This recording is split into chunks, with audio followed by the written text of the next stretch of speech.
America की इस हरकत का क्या जवाब देगा ईरान, ये सोचकर पूरी दुनिया है परेशान। दोस्तों, लंबे समय से मिडिल ईस्ट के देशों में अमेरिका की हालत खराब है और अब अमेरिका बदले की आग में झुलस रहा है, जिसकी वजह से उसने अपने 6 विमान मिडिल ईस्ट के अंदर तेल लेकर भेजे हैं। दोस्तों, अमेरिका के जो ये विमान है, ये अपने साथ बहुत सारा ऐसा तेल लेकर मिडिल ईस्ट पहुंचे हैं, जिसे अमेरिका अपने लड़ाकू विमान में डालता है। और बीते कुछ समय में अमेरिका ने मिडिल ईस्ट पर हमले करके ये साबित भी कर दिया है कि वो जंग के मूड में आ चुका है। ऐसे में क्या ये पूरी सिचुएशन विश्व युद्ध का रूप ले रही है? क्या अमेरिका दुनिया को विश्व युद्ध के लिए तैयार कर रहा है? आज के इस वीडियो में हम सब कुछ जानेंगे, बस हमारे साथ बने रहिएगा एंड तक। असल में दोस्तों हुआ ये कि अमेरिका के K-35R नाम के 6 विमान बहुत सारा तेल लेकर मिडिल ईस्ट में अमेरिका के लड़ाकू विमानों के पास पहुंचे हैं, जिसका इस्तेमाल अमेरिका अपने लड़ाकू विमानों में करेगा, जिसका नमूना अमेरिका ने दिखाना भी शुरू कर दिया है। जहां अमेरिका मिडिल ईस्ट के इस्लामिक रेजिडेंस को अपना शिकार बना रहा है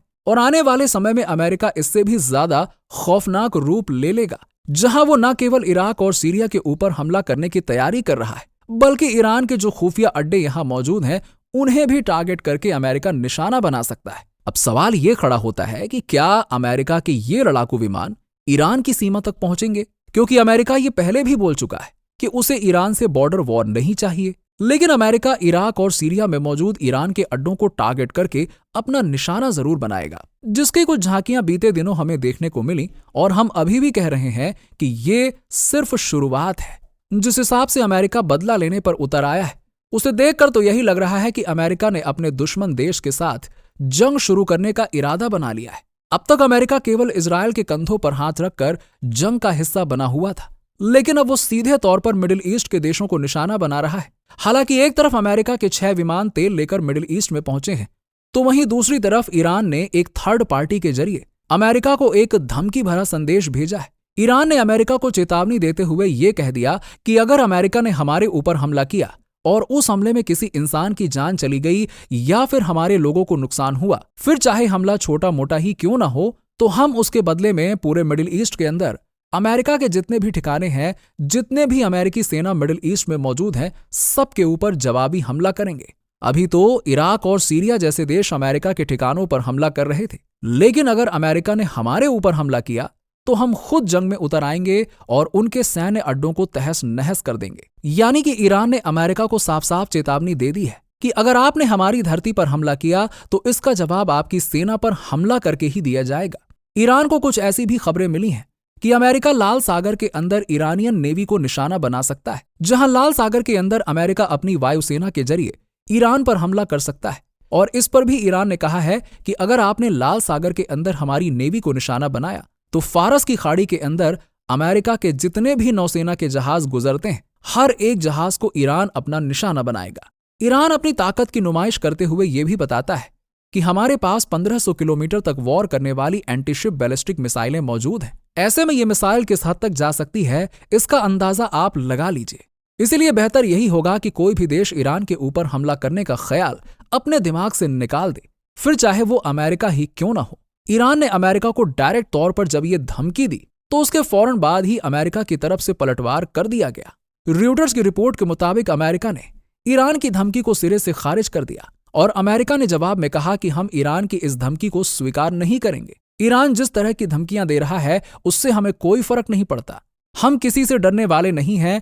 हमारे सैनिकों की मौत हुई है और जिस किसी ने भी उन पर हमला किया है, हम उसका बदला जरूर लेंगे। ऐसे में अब आप देख ही सकते हैं कि अमेरिका ने मिडिल ईस्ट पर हमला करने की तैयारी शुरू कर दी है, जिसके लिए 6 विमान तेल लेकर मिडिल ईस्ट के अंदर पहुंच चुके हैं, जिसका इस्तेमाल अमेरिका ने करना भी शुरू कर दिया है। अब दोस्तों, जब इतने सारे देश अमेरिका के खिलाफ खड़े हैं, तो चीन ने भी बहती गंगा में हाथ धोने का फैसला कर लिया है और वो अमेरिका को चेतावनी देता है कि अमेरिका मिडिल ईस्ट के अंदर बहुत बुरी तरीके से फंसता चला जा रहा है।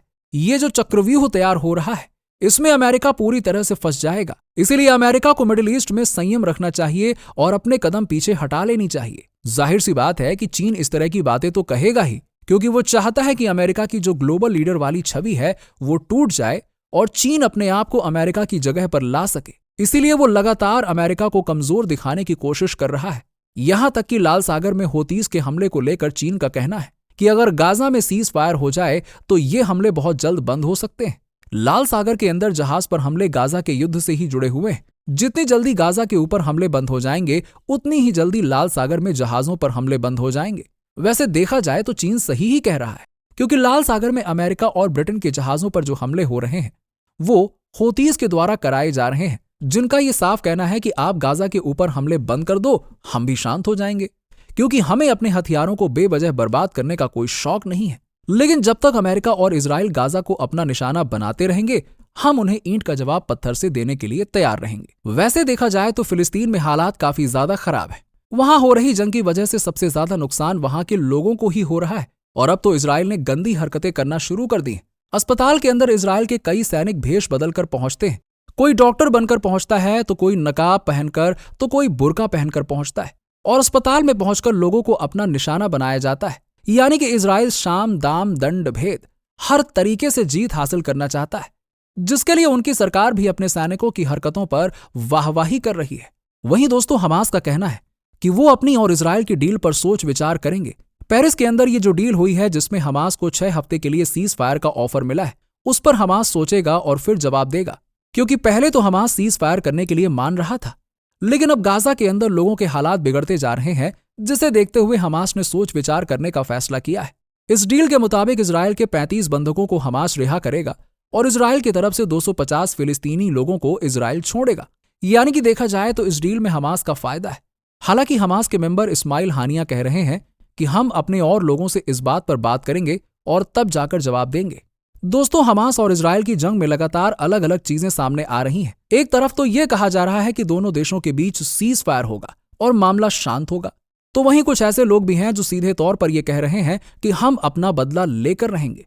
जैसे कि आप इजराइल के प्रधानमंत्री बेंजामिन नेतन्याहू को ही ले लीजिए, जिसने एक आर्मी अकेडमी में अपने भाषण के दौरान ये कहा है कि हम हमास के आतंकियों को नहीं छोड़ेंगे। फिलिस्तीन के जो हजारों आतंकी हमारी जेल में बंद हैं, हम उन लोगों को कभी नहीं छोड़ेंगे, क्योंकि हमास तो ये कह रहा है कि हमारे सारे लोगों को छोड़ दो, तभी हम शांत होंगे। वहीं इजराइल की तरफ से ये बात सामने आ रही है कि उनकी जेल में हजारों की संख्या में फिलिस्तीनी लोग मौजूद हैं, जिन्हें वो कभी नहीं छोड़ेगा, और वो इस मामले में हमास की बात कभी नहीं मानेंगे। यहां तक नेतन्याहू ने यह भी कहा है कि हम आखिरी दम तक लड़ते रहेंगे और आखिरी जीत तक हमारी सेना गाजा के अंदर मौजूद रहेगी। यानी कि नेतन्याहू का तो खुले तौर पर यह कहना है कि जब तक वो हमास को मिटा नहीं देते, तब तक वो युद्ध को समाप्त नहीं करेंगे। जहां दोस्तों दुनिया भर के अलग अलग देश इजराइल और हमास की इस जंग को शांत करवाने में लगे हुए हैं। अलग अलग जगहों पर समझौते किए जा रहे हैं। कुछ लोग इस पर राजी हो रहे हैं, तो कुछ का कहना है कि जिसे जो करना है करे, हम सीज फायर के लिए तैयार नहीं होंगे। हम तब तक जंग लड़ेंगे जब तक हम जीत नहीं जाते। और इजराइल तो न जाने कौन सा चूरण खाकर बैठा है कि उसका मनोबल गिरने का नाम ही नहीं लेता। इसी वजह से दुनिया ये कह रही है कि इजराइल के पीछे अमेरिका का हाथ है, जो अब देखने को भी मिल रहा है, क्योंकि अमेरिका लगातार इनडायरेक्ट तरीके से इजराइल का साथ दे रहा है और उसने दुश्मनों की नाक में दम कर रखा है, ताकि ईरान, इराक जैसे देश इजराइल पर हमला ना कर सके और इजराइल कमजोर ना पड़े। क्योंकि जब तक बात हमास की है, तब तक तो इजराइल इस जंग को चलाता रहेगा, लेकिन अगर दूसरे देश बीच में आ गए तो इजराइल के लिए मुश्किल खड़ी हो जाएगी, और इसीलिए अमेरिका बीच बचाव में आ गया है। ऐसे में दोस्तों ये देखना काफी दिलचस्प होगा कि लंबे समय से चल रही इस जंग का क्या परिणाम होगा।